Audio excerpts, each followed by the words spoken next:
बिस्मिल्लाहिर्रहमानिर्रहीम।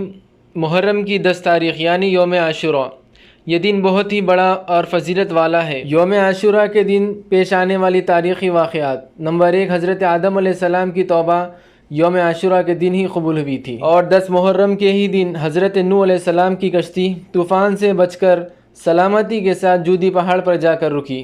और 10 मुहर्रम के ही दिन हज़रत इब्राहीम अलैहिस्सलाम को खलीलुल्लाह का लक़ब मिला और आपको नमरूद की आग से नजात मिली।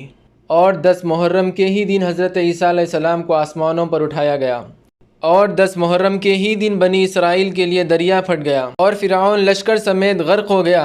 और हज़रत मूसा अलैहिस्सलाम को फ़िरऔन से नजात 10 मुहर्रम के ही दिन मिली। और 10 मुहर्रम के ही दिन हज़रत यूनुस अलैहिस्सलाम को मछली के पेट से बाहर निकाला गया। और 10 मुहर्रम यानी योम आशूरा के दिन ही हज़रत इमाम हुसैन रज़ी अल्लाह तआला अन्हु मैदान करबला में जाम शहादत नोश फरमाई और इस्लाम का परचम बुलंद कर दिया।